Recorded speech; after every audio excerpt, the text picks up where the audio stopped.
Estudo sobre o Evangelho de João, parte 02, dia 28 de dezembro de 2023. João, capítulo 1, versículos 6 ao 13. Houve um homem enviado de Deus, cujo nome era João. Este veio para testemunho, para que testificasse da luz, para que todos crescem por ele. Não era ele a luz, mas para que testificasse da luz. Ali estava a luz verdadeira, que ilumina todo homem que vem ao mundo. Estava no mundo, e o mundo foi feito por ele, e o mundo não o conheceu. Veio para o que era seu, e os seus não o receberam.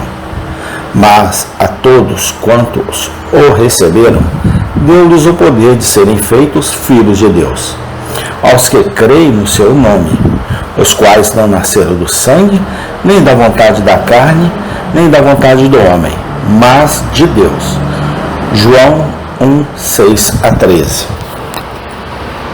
João, depois de iniciar seu evangelho com a declaração da natureza de nosso Senhor como Deus, passa a falar de seu precursor, João Batista. O contraste entre a linguagem usada sobre o Salvador e aquela usada sobre seu precursor não deve ser menosprezada. De Cristo nos é dito que ele era o Deus eterno, o Criador de todas as coisas, a fonte de vida e luz. De João Batista nos é dito simplesmente que houve um homem enviado por Deus, cujo nome era João. Vemos, primeiramente, nestes versículos, a verdadeira natureza do ofício de um ministro cristão. Temos isso na descrição de João Batista. Ele veio para testemunho, para dar testemunho da luz, para que todos os homens crescem por meio dele. Os ministros cristãos não são sacerdotes, nem mediadores entre Deus e o homem. Eles não são agentes em cujas mãos os homens podem entregar suas almas e levar adiante sua religião por deputados. Eles são testemunhas. Destinam-se a dar testemunho da verdade de Deus e especialmente da grande verdade de que Cristo é o único Salvador e luz do mundo.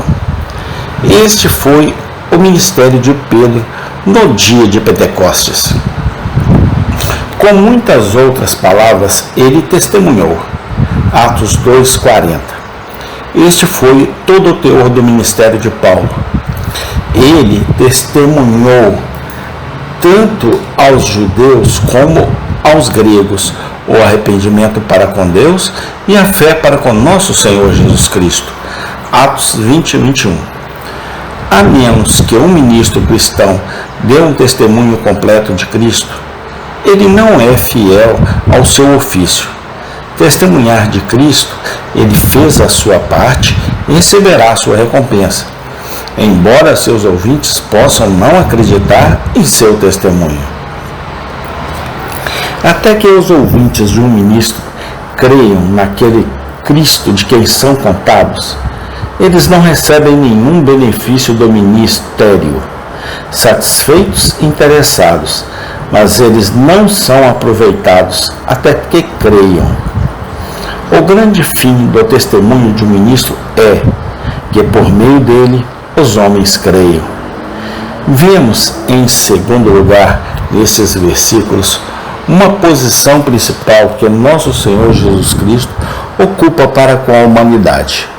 Temos isso nas palavras: ele era a verdadeira luz que ilumina todo homem que vem ao mundo.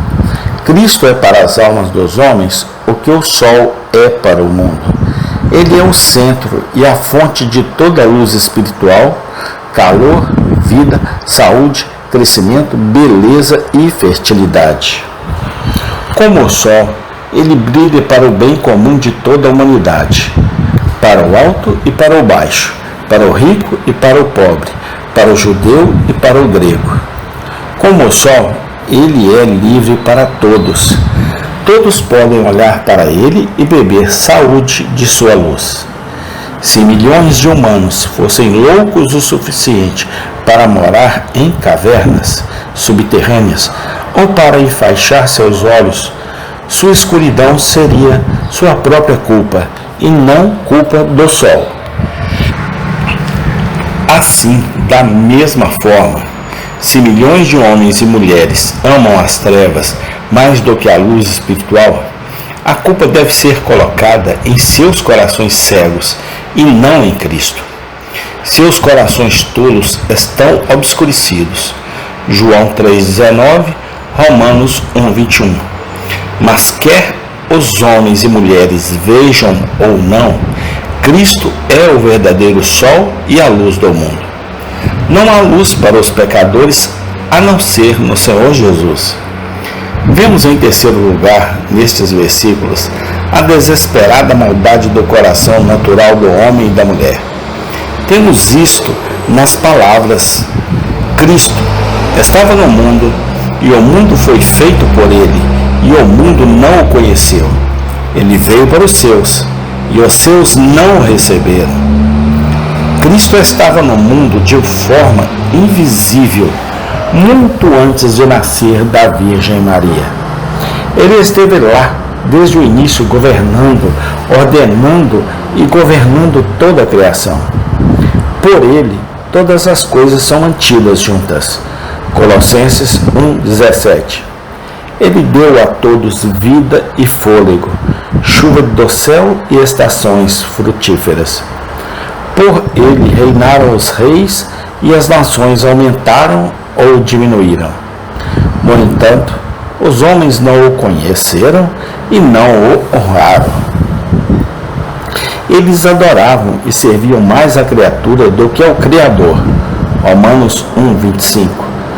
Bem, o coração natural pode ser chamado de perverso, mas Cristo veio visivelmente ao mundo quando ele nasceu em Belém, e não se saiu melhor.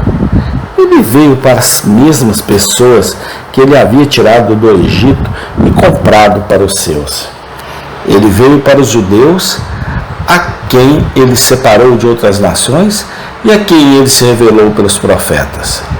Ele veio para aqueles mesmos judeus que haviam lido sobre ele nas escrituras do Antigo Testamento, visto sob tipos e figuras em seus cultos no templo, e professaram estar esperando por sua vinda. Ainda assim, quando ele veio, aqueles mesmos judeus não o receberam. Eles mesmos o rejeitaram, o desprezaram e o mataram. Bem, pode o coração natural ser chamado de desesperadamente perverso? Vemos por último, nestes versículos, os vastos privilégios de todos os que recebem a Cristo e creem nele.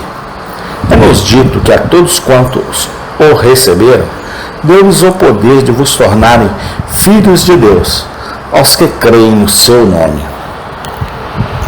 Cristo nunca ficará sem alguns servos.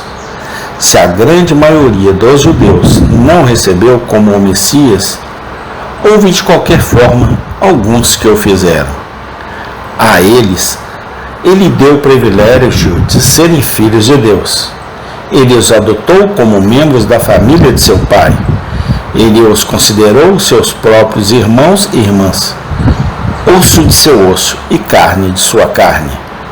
Ele lhes conferiu uma dignidade que foi ampla recompensa pela cruz que eles tiveram que carregar por amor a ele. Ele os fez filhos e filhas do Senhor Todo-Poderoso.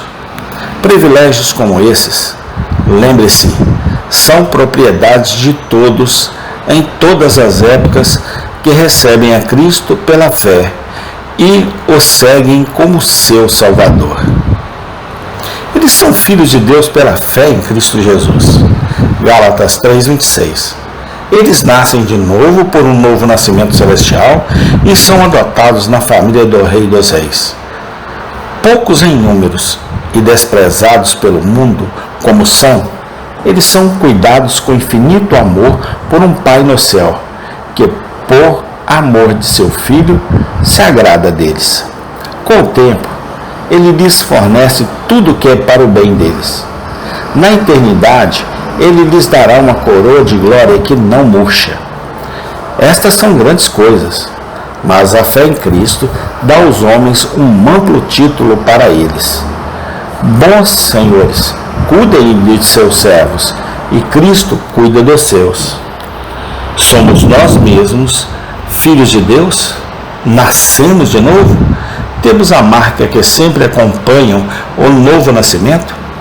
Senso de pecado, fé em Jesus, amor ao próximo, vida justa, separação do mundo?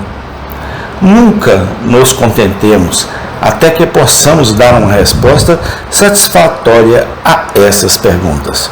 Desejamos ser filhos de Deus?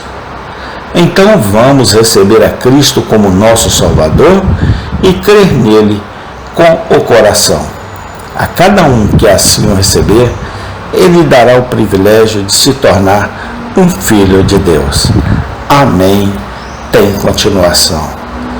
Muito obrigado, Senhor Deus, no nome do Senhor Jesus Cristo, pela salvação que o Senhor trouxe até nós, através do Teu Filho amado, Senhor Jesus Cristo.